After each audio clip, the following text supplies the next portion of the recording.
श्रीमन्नारायण नारायण हरि हरि ओम। श्रीमन्नारायण नारायण हरि हरि ओम। श्रीमन्नारायण नारायण हरि हरि ओम। श्रीमन्नारायण नारायण हरि हरि ओम।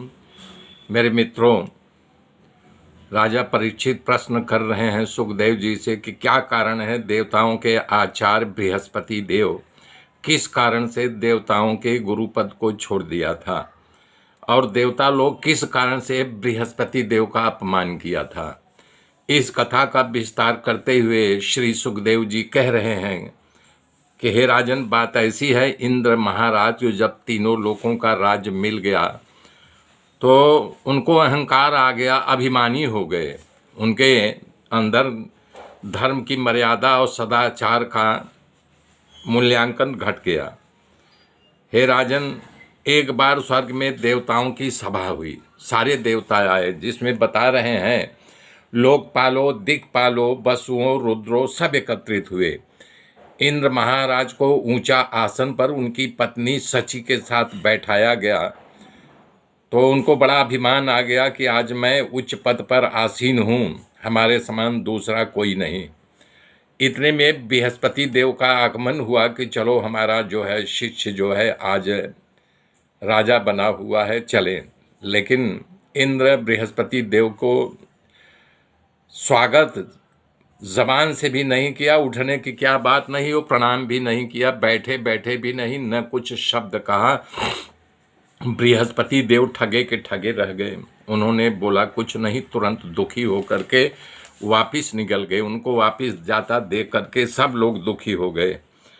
वहाँ पर जितने लोग बैठे थे सब उनको बोलने लगे, इंद्र महाराज ने आप बहुत गलत किया, बताइए, हम सब के गुरु हैं, गुरु का जो है सम्मान करना चाहिए, उनका आदर करना चाहिए, और आप जो है यानी कि सम्मान क्या, उठे भी नहीं। तभी इस बात का लेकर के उनको भी बहुत प्रायश्चित हुआ। अरे बोले बाप रे बाप, मुझसे बहुत बड़ी गलती हो गई, सचमुच में मैं अपराध कर बैठा। ऐसा नहीं कि बोले अब मैं तो मान लिया स्वर्ग का रक्षा कर रहा हूँ, लेकिन मेरा रक्षा कौन करेगा, जब गुरु ही नहीं है तो कौन मेरी रक्षा कर सकता है।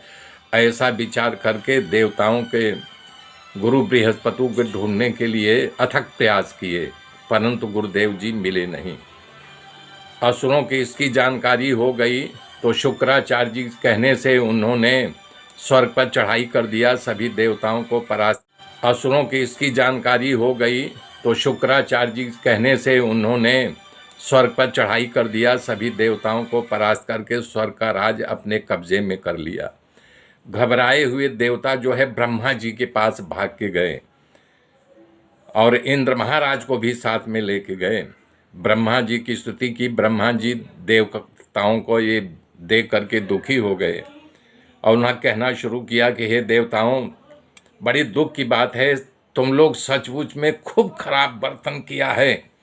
हे देव, ऐश्वर्य के मद में तुम लोग कामांध बन करके बृहस्पति गुरुदेव की पूजा वंदना न किया। अरे इतना तो असुरों में भी है कि वो भी जानते हैं कि हम अपने गुरुदेव के रूठे हैं तो उनको मना लूं। यदि गुरु रूठ जाए तो शंकर भगवान भी रक्षा नहीं कर सकते, हम क्या रक्षा करेंगे।